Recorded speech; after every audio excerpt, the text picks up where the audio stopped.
Muy buenos días, hermanos del Templo Bautista de South Houston y todos aquellos que nos sintonizan domingo tras domingo a esta escuela dominical. Y continuamos con nuestro estudio de Amós.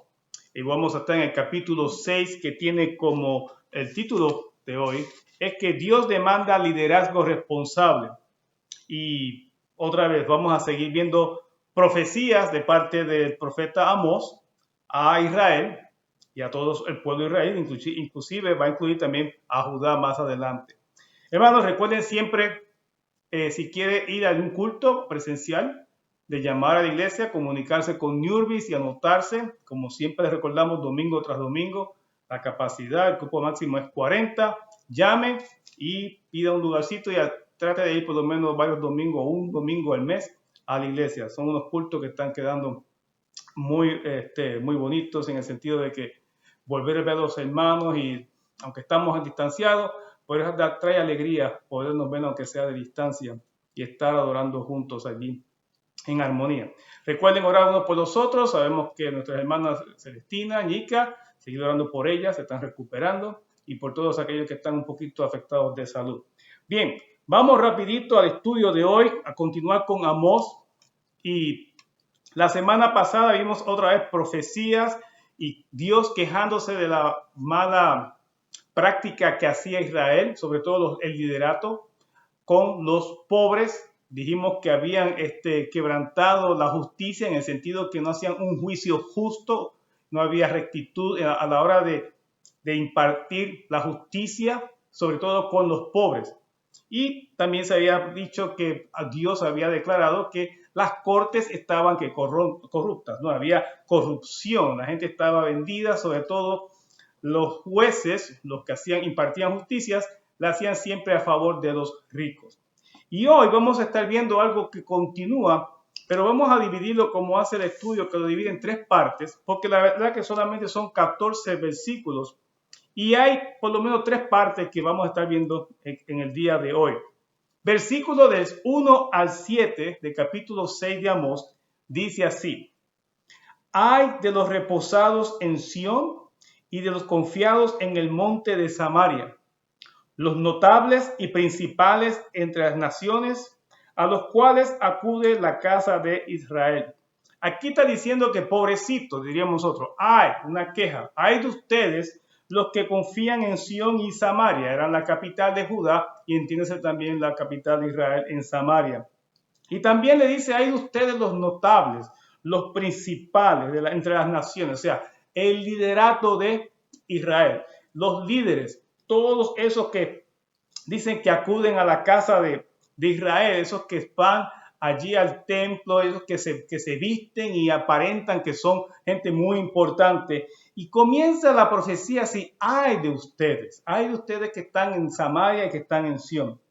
Dice: pasad a Calné y mirad, y de allí id a Gran Amad, descended luego a Gad de los filisteos, y ved si son aquellos reinos mejores estos reinos, si su extensión es mayor que la vuestra. O sea, dice, ved si son aquellos reinos mejores que estos reinos, si su extensión es mayor que la vuestra. Lo que significa es una manera de burlarse también, porque al parecer estos líderes de Israel, que entiéndase que eran gente adinerada, también acostumbraban ir y visitar a otros lugares, a otros países, para darse alarde y comparar lo que ellos tienen con lo que los otros tenían.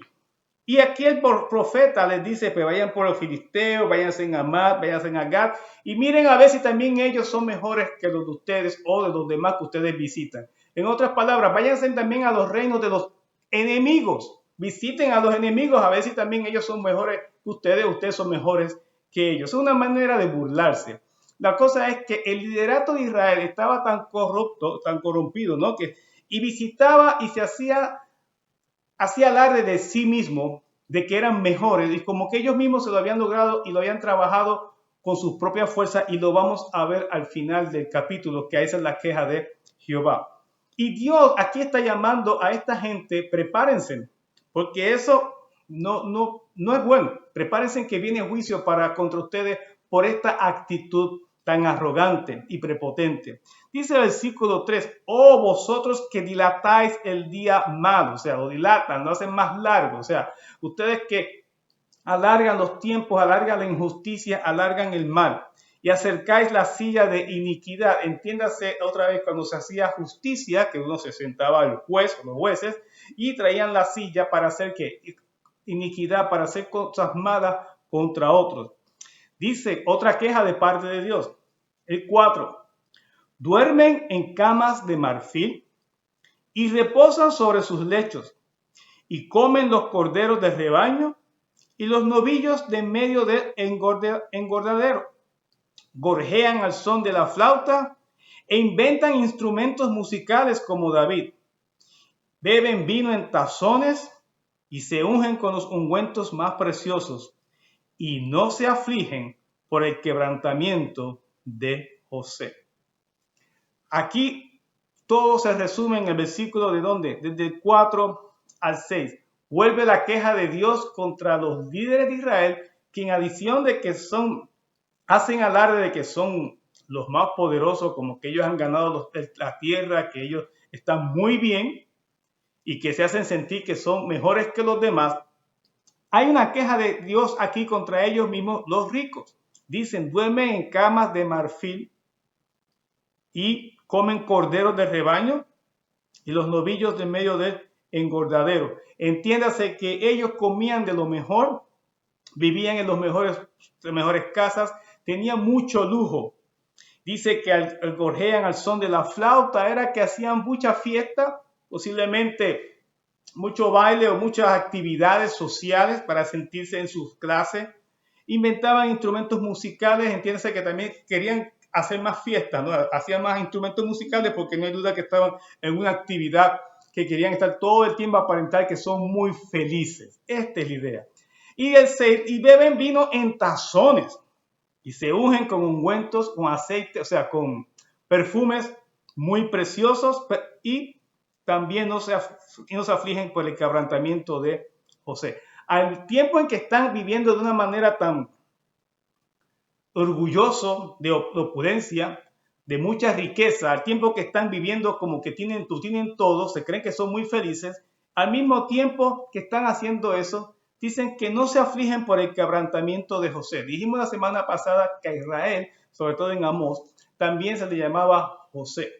Y dice, pero no se afligen, no tienen la menor pizca, vamos a decir, de empatía, de preocupación, o de amor, o de misericordia por el pueblo a quien ustedes están oprimiendo, de los cuales esas camas, ese vino, esos ungüentos o esos perfumes o esos instrumentos musicales, tantas fiestas, esa vida de ricos que se están dando, esa vida de mucha opulencia, de mucho materialismo, eso que están haciendo ustedes, lo están haciendo y están ignorando al pobre que está pasando y les está pasando muy mal. Recuerden que ya vimos desde el inicio del capítulo de Amós, que Amós, lo primero que trae Jehová es la queja de que aquí hay dos clases muy divididas. Están los ricos cada vez más ricos y los pobres cada vez más pobres. Y los ricos se hacen más ricos, oprimiendo aún más al pobre y sacando de lo más que le puedan al pobre. Y aquí vuelve ahora Dios, la queja es contra los líderes también de Israel. No solamente que habían familias que se han enriquecido, sino también que entre ellos hay líderes que están actuando de la misma manera. Y mientras ellos están en sus fiestas, en sus deleites y disfrutando y enseñando, y más bien diríamos haciendo espectáculos para mostrar a la sociedad que ellos están viviendo muy bien, visitando otros países para que vean en la clase en que ellos están, o sea, dando alarde de que tenemos dinero, somos poderosos, sin embargo tienen un pueblo pasando hambre y viviendo en miseria. Y dice el Señor, pero ustedes no toman eso en cuenta. Están haciendo todo, están viviendo para ustedes. Y hermanos, si eso no hay que ir muy lejos, eso pasa aquí antes de Cristo, ya ha pasado después de Cristo y todavía sigue pasando. La gente, dice la Biblia, que el amor al dinero es el principio de todos los males. Cuando uno tiene un poquito, quiere más. Y cuando uno alcanza ese más, quiere aún mucho más. Y después que ya alcanzó el mucho más, quiere una mega más. Y continúa así y su corazón nunca se satisface. ¿Por qué? porque el que es codicioso jamás llena la copa en cuanto a lo que desea en lo material. Nunca va a haber satisfacción en ellos. Y no solamente eso, uno sigue codiciando de tal manera que llega al punto que ya ni le importa el que está a su lado. Es más, pasa hasta por alto, no importa a quién tenga que deshonrar, a quien tenga que oprimir, a quien tenga de abusar, y no importa a quién tenga que llevarse por el medio, con tal de alcanzar las riquezas y obtener dinero y obtener lujos, que es lo que está haciendo este pueblo que Dios está quejando contra Israel. Y eso es lo que Dios le está molestando. No les duele, ¿okay? No se afligen por el que está sufriendo. Hermano, no está aquí Dios acusando por lo que tienen. La acusación es por lo que no están haciendo con lo que están siendo afligidos. Como dice la lección, ¿no? Lo que no tienen es un poquito de sentimiento y poquito de corazón. Y por favor, vamos a atender también al que necesita. Comparten todo lo que ustedes han tenido y han recibido. Ni siquiera eso había. Así que, otra vez, no es una queja contra lo que tienen, sino es una queja de cómo se están comportando, repito, con aquellos a quienes ellos están explotando y se están haciendo adinerados por ellos. Así que está mal. Lo vemos hoy día. Esa es la historia de la humanidad. Siempre el rico se aprovecha del pobre. Lamentablemente, el rico se enriquece sacándole el jugo, como decimos nosotros, al pobre. Es así. Es la historia de la humanidad. Pero el pueblo de Dios no debe ser así. Y sobre todo Israel tenía leyes, tenía la palabra de Dios, tenía la ley dada a Moisés, donde se decía que se tenía que tener misericordia ¿con quién? Con los demás. Se tenía que tener misericordia aún con aquel que, inclusive se acuerda hace como 2 semanas que vimos que había una ley que decía que si alguien te daba aquí un empeñaba la túnica, decía la ley que en la tarde, antes de que anocheciera, tenías que devolverle la túnica, aunque no te pagara el empeño, tenías que devolverle la túnica con tal de que esa persona no pasara frío durante la noche. O sea, Dios siempre ha tratado de mantener justicia y quiere que su pueblo haga justicia con todos. Eso que escucharon es el Siri que se pegó solito ahí a hablar. Bien, que quiere participar también en la clase del teléfono. Ahora vamos al versículo 7.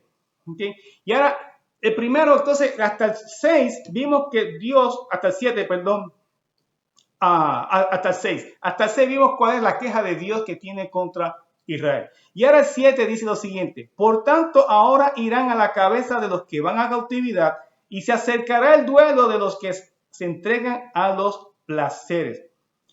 ¿Qué está profetizando el 7? Al terminar el 6 le dice: ustedes están viviendo como ricos, como que son los primeros en todo. Pues, como no se afligen por el que está, que no tienen tristeza, no se compadecen ni tienen misericordia por el que está afligido por ustedes mismos que lo han oprimido. ¿Okay? Ahora está la profecía.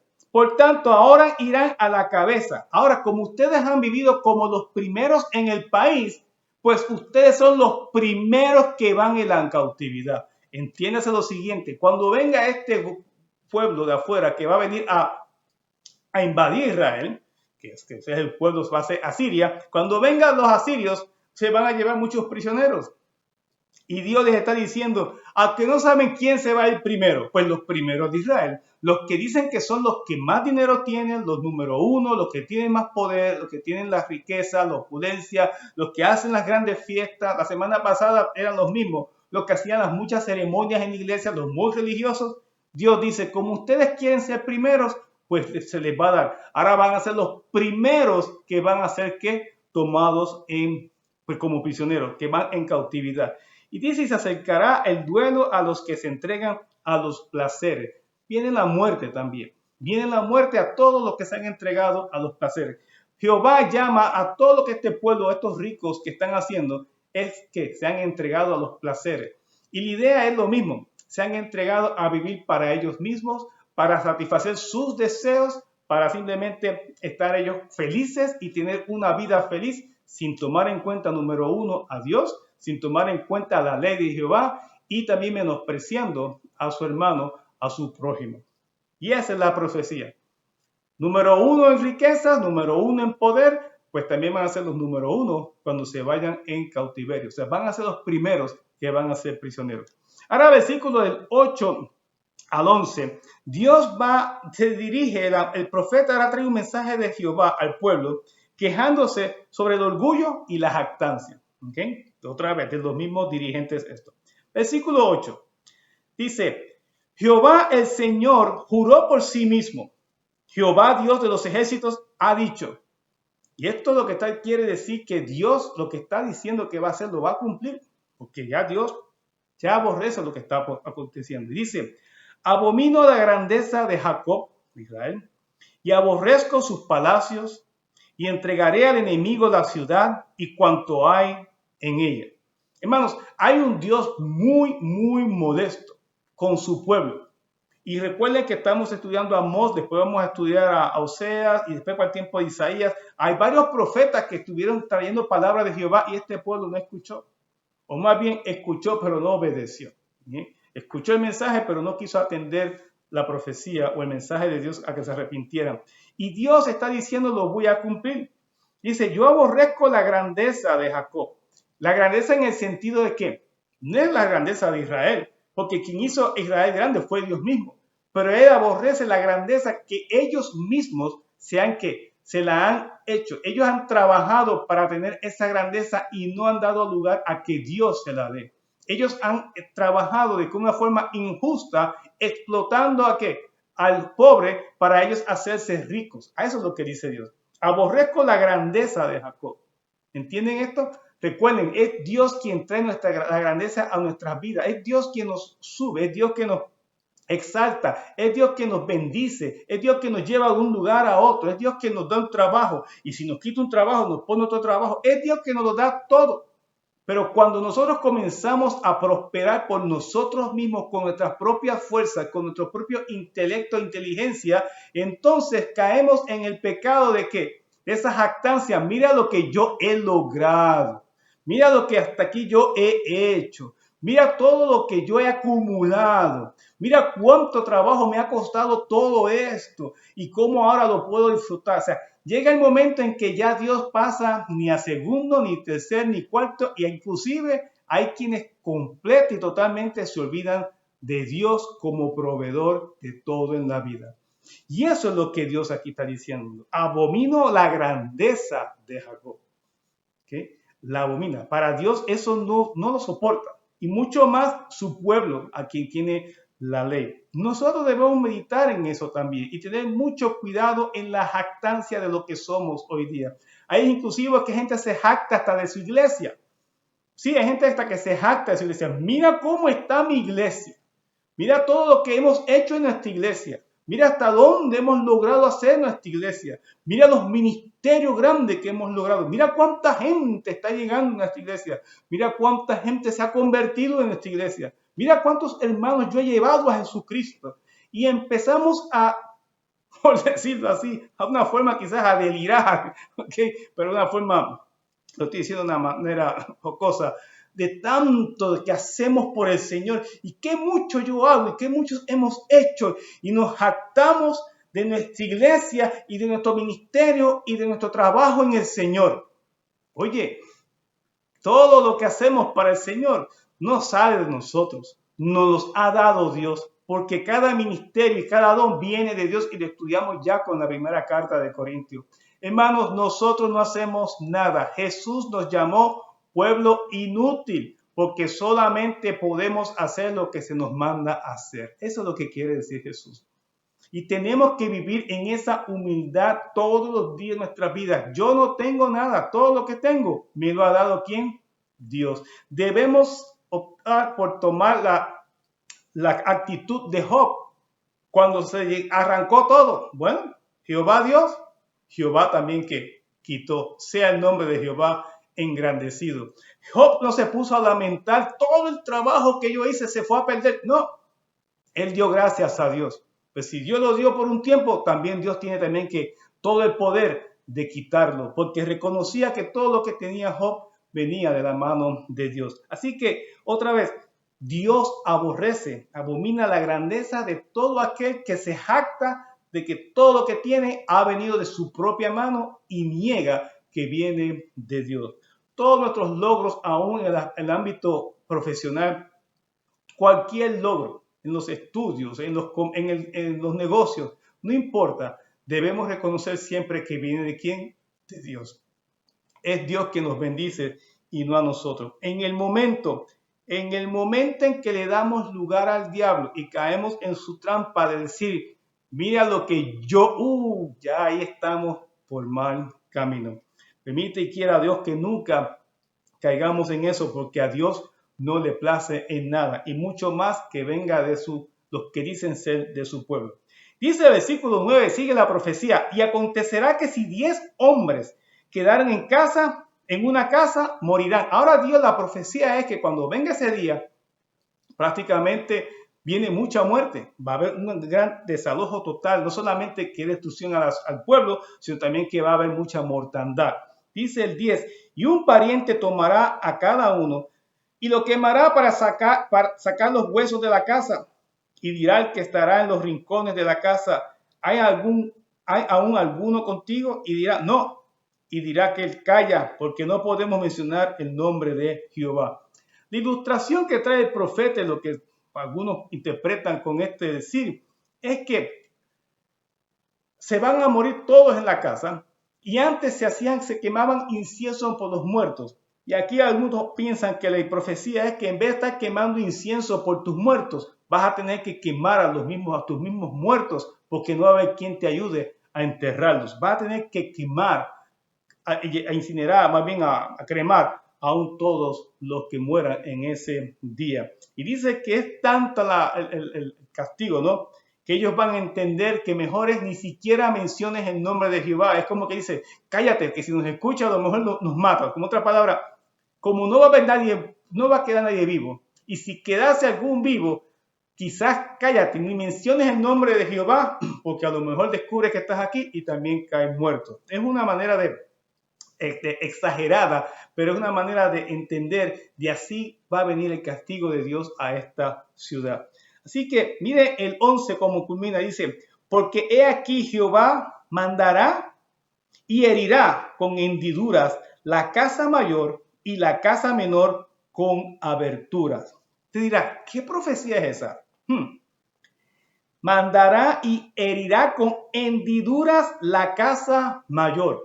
Hendiduras son aberturas, son unas grietas bien largas que corren por toda una pared. Las han visto, esas casas viejas que con unas grietas, pero que se hacen bien grandes y bien profundas. Y inclusive más adelante trae lo mismo y dice, y la casa menor con abertura. Entonces las casas pequeñas es como lo mismo, como hendiduras, pero más pequeñas, son aberturas. O sea, se van a agrietar las casas tanto grandes como las casas pequeñas. ¿Y qué puede agrietar y abrir las casas? Un terremoto. Comenzamos Amós diciendo que antes del terremoto. Y vuelve en varios pasajes, ya lo hemos visto, este es como la tercera vez, donde Amós, parte de su profecía, da a entender que lo que viene es un terremoto. Repito, no está registrado en la Biblia, pero sí, Amós lo menciona, y en estos pasajes y más adelante vamos a ver que se sigue haciendo una referencia a un acontecimiento que solamente un terremoto lo puede ocasionar. Así que el versículo 11 termina otra vez con esa profecía. Jehová va a mandar que un terremoto, de manera que todas las casas se agrieten, que todo sea destruido. Vimos la anterior, ¿se acuerdan? Que iba a ser aplastado por edificios, que van a estar todos apiñados por algo, un terremoto que puede hacer que el edificio le caiga encima a las personas. Hermanos, es un Dios enojado, es un Dios que viene a traer juicio, pero así no es Dios. Dios es amor y misericordioso. Dios pudo haber hecho esto de un día para otro. Tardó mucho tiempo, mandó muchos profetas antes que sucediera todo esto, porque dando la oportunidad para que la gente se arrepienta. Finalmente, el versículo del 12 al 14 vuelve otra vez la queja de Dios contra Israel. Pero otra vez, recuerden que el capítulo 6 va dirigido a los dirigentes de Israel. Mire el versículo 12. ¿Correrán los caballos por las peñas? ¿Ararán en ellas con bueyes? ¿Por qué habéis vosotros convertido el juicio en veneno y el fruto de justicia en ajenjo? Vuelve la queja de Dios de cómo o cuán corrupta estaban las cortes. El sistema judicial estaba completamente corrupto. Allí no había nada de justicia. Y eso lo hemos visto desde el principio. Hermanos, cuán importante es que hagamos justicia con otros. Cuán importante es. Y no es solamente ahora con Amós, toda la Biblia. Dios pide que nosotros actuemos con otros como nosotros queremos que actúen con nosotros. El segundo y grande mandamiento. Aquí Amós no lo menciona, pero es el segundo mandamiento. Amar al prójimo como a ti mismo. Hacer juicio bien, ser justo con los demás. No abusar de los demás. Tener consideración de los demás. ¿Quiénes son los demás? Comenzando en casa, mi familia, mis vecinos, de mi trabajo, los hermanos de la iglesia, cualquiera que me encuentre, debo tratarlo bien. No debo aprovecharme de nadie. Y ese es el problema de Israel, de los ricos y de los dirigentes. Se estaban aprovechando de los débiles. Le daban, vamos a decir, lo que sobraba. Le daban poco, no le daban nada. Y eso a Dios no le agrada en nada. Así que, hermanos, vuelve la queja de Dios. Porque ustedes, ¿por qué han convertido el juicio en veneno y el fruto de la justicia en amargura, en ajenjo? Miren el versículo 13. Vosotros que os alegráis en nada, que decís, ¿no hemos adquirido poder con nuestra fuerza? ¿Se fijan? Se dije al principio, al final del capítulo lo íbamos a tocar. Dios se está quejando por la actitud esa de jactancia. Nosotros hemos logrado esto por nuestras propias fuerzas. Y miren cómo dice el profeta, dice, ustedes que se alegran en nada. Así hay mucha gente en la vida. Así hay mucha gente. Y quizás éramos nosotros muchos de igual manera. Nos alegrábamos de nada y en nada. Pensábamos que teníamos, pero cuando viene la muerte nos damos cuenta que nunca tuvimos. Porque en el momento de la muerte te das cuenta que tuve nada. Y eso Dios lo recuerda cada vez que vamos a un funeral, un entierro. De hecho, hay el Salomón, creo que un proverbio dice que mejor es ir que a un entierro que ir que a un banquete de rico. Porque por lo menos en el entierro te pones a reflexionar y a meditar, oye, ¿qué es la vida? Mejor es visitar un funeral o ir a un entierro porque uno reflexiona, ¿para qué estamos aquí? De hecho, escuchaba o leía a alguien que decía que este año 2020 parece que nos quitó todo, pero no. Este pensamiento decía, el año 2020 nos hizo reflexionar en lo que tenemos, no en lo que no pudimos obtener o adquirir. El 2020 nos hizo reflexionar cuántas cosas tenemos. Tenemos una familia, tenemos el amor de hermanos, tenemos el amor de parientes, de amistades. Y sobre todo, tenemos la presencia de nuestro Señor Jesucristo, aquellos que han conocido a Cristo, aquellos que no conocen al Señor. ¿Quién ha aprendido el 2020? Quizás mucha gente, creo que sí, se han acercado a Jesucristo en estos tiempos. Han aprendido a conocer al Salvador de sus vidas. Hermanos, hay momentos en la vida en que tenemos que detenernos para meditar y reflexionar qué tengo, qué he tenido o qué voy a seguir teniendo, para qué voy a seguir trabajando o luchando para obtener qué. Hermanos, el día que llegue la muerte, nos damos cuenta que no hemos tenido ¿qué? Nada. Yo siempre he dicho, lo único que nos llevamos al cielo es simplemente ¿qué? Los pecados, ¿ok? Si no nos hemos arrepentido. Eso es lo único que usted es dueño, que yo soy dueño. Porque lo demás, nada nos podemos llevar. Y el profeta se burla. Ustedes que se están alegrando de nada, ustedes que dicen que tienen y no tienen nada, bendito, pobrecito de ustedes. Porque dice, se pasan diciendo, tanto que yo he trabajado con mis propias fuerzas y miren lo que yo he alcanzado. Y miren lo que le contesta a Dios el versículo 14. Pues he aquí, oh casa de Israel, dice Jehová, Dios de los ejércitos, levantaré yo sobre vosotros a una nación que os oprimirá desde la entrada de Amar hasta el arroyo de Arabá. Asiria. Asiria es el próximo pueblo que va a venir a invadirles y a traerles ese mal a Israel. Y después viene solamente Asiria.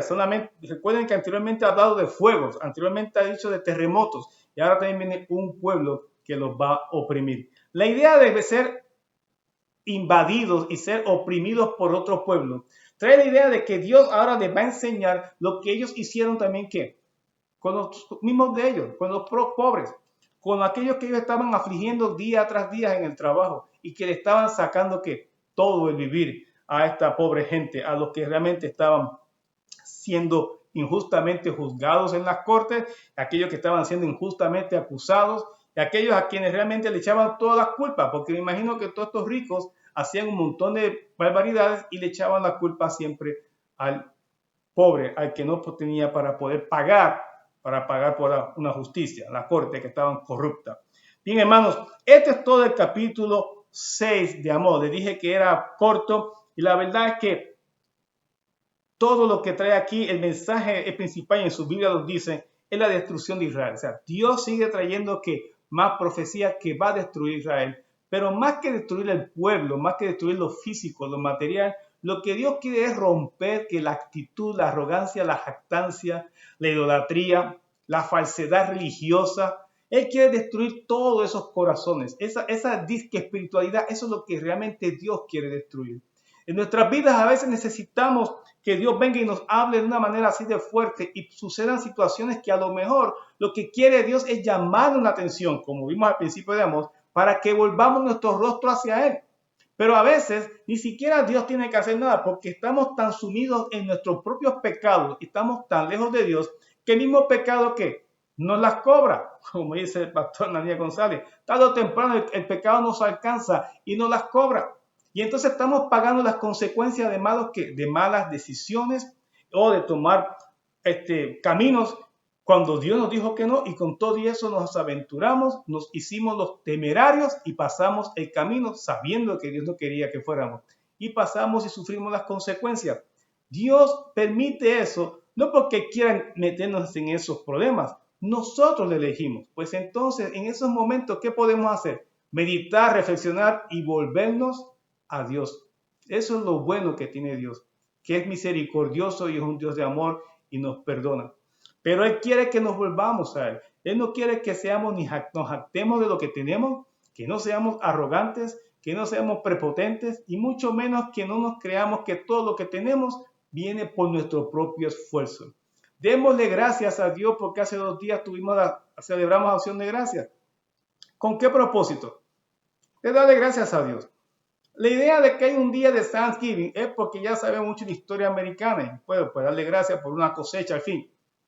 Pero no es bíblico. No es bíblico en el sentido porque lo que dice la Biblia es que demos gracias a Dios una vez al año. No. Los domingos, no. 3 veces, no. ¿Cuántas veces hay que dar gracias a Dios? Uno dirá todos los días. Yo diría todo el tiempo. En la mañana, en la tarde y en la noche. Hay que agradecer a Dios en todo momento. El llegar al trabajo. Señor, gracias por mi trabajo. Cuando sale del trabajo y no va por su casa, gracias porque voy a mi casa. Llega a la casa, gracias porque estoy en casa, gracias porque estoy con mi familia, gracias porque tengo una iglesia, tengo unos hermanos. Sed agradecidos en todo, dad gracias a Dios por todo, dice la Biblia. Eso es lo que dice el Señor. Que seamos agradecidos, porque cuando más somos agradecidos, más nos vamos a dar cuenta de que todo lo que tenemos y lo que somos viene de Dios. Y eso es quizás un buen antídoto para llegar uno a jactarse y llegar al término de llamarse uno mismo ser que un prepotente o diría yo, un orgulloso, alguien que va a hacer alarde, mira de lo que yo me he ganado, que yo mismo me he esforzado para tener esto. No, hermanos, es muy peligroso caer en esa actitud y a Dios no le agrada en nada. Y por último, cuando uno vive jactándose de lo que es, de lo que ha hecho y de lo que tiene, cae también en el pecado de mirar a otros, como diría yo, así, como de orillita, lo mira de lejos. Empezamos a marginar a otros, porque pensamos que los demás no son como nosotros, y eso tampoco le agrada a Dios. Empezamos a no ser misericordiosos, a no ser compasivos, e inclusive podemos caer en el error de aprovecharnos de los que son más débiles para beneficio de nosotros. Todo es una cadena, todo comienza, como decimos, en una bolita chiquita de nieve y la tira por una montaña hacia abajo y se va haciendo cada vez que es más y más grande. Es como decir mentira. Tú comienzas a mentir algo poquito y entonces te cogieron y para salir de la mentira tienes que decir otra mentira y cuando vienes a ver tienes un mar de mentiras que has dicho con tal de salir bien. Y by the way, hay tanta gente que miente, que llega al punto, y eso lo ha probado la psicología, eso está muy probado, hasta la Biblia habla de eso, ¿no? Los que mienten llega el momento que viven creyendo de las mismas mentiras. Y hay gente que vive mintiendo y viven de esa mentira de tal manera que usted los mire y les escucha y dice, oye, esta persona habla verdad. No, es que lo dice tan natural, porque es natural en su vida el mentir. Y así hay mucha gente. Estoy seguro que esa era la queja que tenía Dios. Abomino la grandeza de Jacob, abomino la jactancia de Israel, abomino el que no tomen en cuenta a sus hermanos, abomino que ya han dañado el justo juicio en las cortes. Y eso Dios dice, eso no es mi pueblo. Y así que hoy día la iglesia tiene que estar también con los ojos muy abiertos, que no caigamos también en este pecado, en el pecado de la jactancia, en el pecado de decirle al mundo de que yo he hecho muchas cosas, inclusive como diría el ejemplo para Dios, cuando no es Dios, cuando no somos nosotros, sino es Dios en nosotros, cuando hacemos cosas para Dios. Hermano, la semana que viene es el capítulo 7, los primeros versículos del 8. Vamos a ver unas visiones que va a ver el profeta Amós. Son muy interesantes. Luego queda una clase más después de esa y luego vamos para el profeta Osea. Como dije al principio, Amós es todo profecía en cuanto a cómo Dios iba a hacer juicio con Israel. Pero también vamos a ver al final que también hay palabra de Dios para Israel de cómo va a ser la manera de que restaure otra vez a su pueblo. Porque Dios ama a su pueblo. Dios ama a todo el mundo. Dice Juan 3:16, porque de tal manera amó Dios al mundo. No es un grupo especial, no es a un pueblo en especial. Dios ama a toda la humanidad por igual. Así que, hermanos, sigamos orando, sigamos estudiando la Biblia. Recuérdense, los miércoles está el estudio bíblico que da el pastor. Ya en unos, diría yo, casi unos 45, 40 minutos comienza el culto, el servicio en vivo de nuestra iglesia a las 11:15. Y recuerden orar unos por los otros. Hermanos, espero que hayan pasado también, no inicié con eso, un buen Thanksgiving, un buen fin de semana. Ya se acercan los fritos. Los números sí siguen subiendo en Houston. La buena noticia es que están subiendo, pero no tan a pasos agigantados. Confiamos que no sigan subiendo.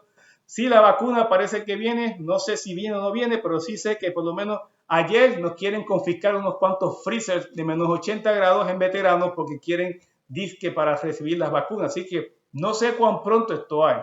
Yo sé que escuché un rumor que en Velo creen que a lo mejor lleguen las primeras vacunas para el 11 al 15 de diciembre. Otra vez, son puros rumores. No estoy diciendo que va a pasar así. Qué bueno que está grabado. Yo no estoy diciendo que va a pasar así. Son rumores. En fin, sigamos orando para que esto pase pronto. Unos por los otros. Cuídense, por favor. Y nos vemos la semana que viene otra vez aquí por estos medios sociales. Que Dios me los bendiga mucho. Un abrazo.